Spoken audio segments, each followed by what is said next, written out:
Hey guys, Coach Roy from your favorite neighborhood CrossFit gym in Metro West Orlando, Florida, Steel Furnace CrossFit, and I'm bringing you Wednesday's class notes video. Now, all barbell. Day before Thanksgiving, we're gonna go big. We're going big in a big way because not only are we using the barbell the entire class, but we're gonna be doing everybody's two favorite lifts. We got snatch, we got clean and jerk, and you're gonna build to a heavy in both of those. There's going to be a lot of leeway with what you guys do in terms of whether you do a squat snatch, power snatch, if you want to do a power clean, squat clean, split jerk, power jerk, whatever you think will allow you to get the heaviest weight overhead safely and technically sound, that's the one you'll do.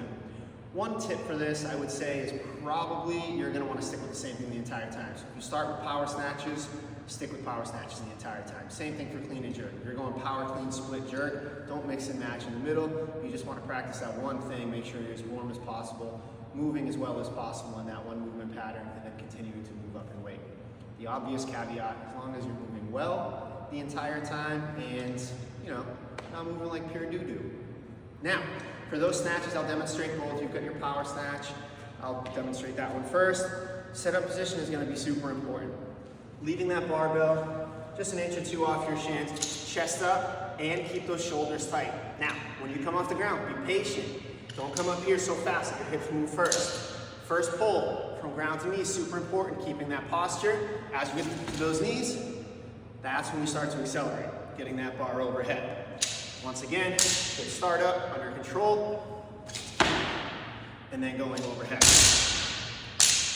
That's your power snatch. Now, your squat snatch, obviously you're gonna set up the exact same way. The only difference is you're not gonna pull it quite as high. You're gonna focus on pulling yourself underneath it a little bit faster. This is definitely more efficient as long as you guys have practiced it enough over time, and as long as you guys have functioning overhead position to get into that overhead squat. So, good setup, getting down in that squat before standing up overhead.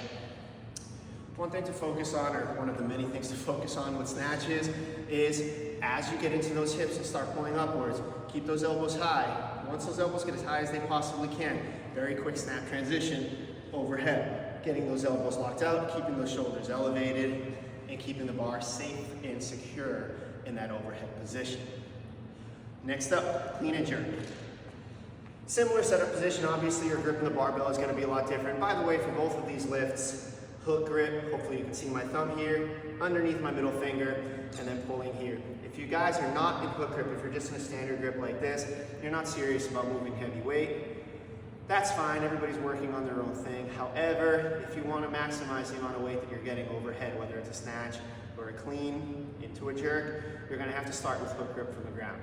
It's uncomfortable the first few times you do it, but it's like you've never done anything else before as soon as you get used to it. So for those cleans, power clean.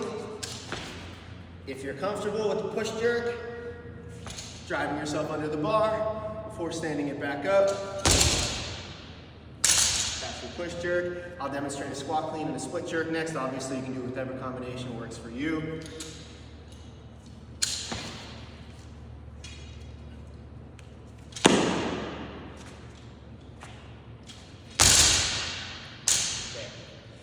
Now, your clean is naturally going to be heavier than your snatch, so it's probably going to be a little bit more difficult to keep that posture as you come up, keeping your chest moving up instead of butt and then chest. That's okay if you start to go a little bit forward. Just keep pushing into the ground. Push away from the floor the entire time. Don't think of it as pulling off the ground, because that's not what you should be doing. You should be pushing into the floor to create some distance separation and eventually speed. So, from the side, you come in here, pushing up, pushing away, before going into that movement. Now, from the front rack position, if you guys have not the greatest mobility, you can see from me, sometimes I struggle getting the bar to my shoulders. At least keep all four fingers, underneath the bar. Don't let that pinky come here and try to regrip it as it goes off. If it comes off, bounce and regrip. If you can get a full grip, even better. It's a lot easier to start to get a bar off your shoulders once your hand's underneath it. That dip, transition, or that dip, stay on your heels. When you come up, barbell off your shoulders as you drive. So you're coming here, tight squeeze, barbell comes off your shoulders every single time. Whether you're doing that push 4, split. Now, there's not really going to be a cardio component to class. However, we do have our year-end challenge, daily challenge, I should say. It's going to be a 1,000 meter row, just at a recovery pace.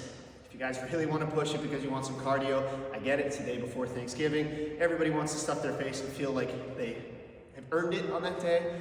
So push that 1,000 meter row. Do whatever you want. Just make sure, get the 1,000 meter row in. All right, remember, tomorrow is going to be Thanksgiving. We're closed Friday morning, we're closed Friday afternoon, open for normal classes Saturday, normal classes again. Have a happy Thanksgiving, everyone.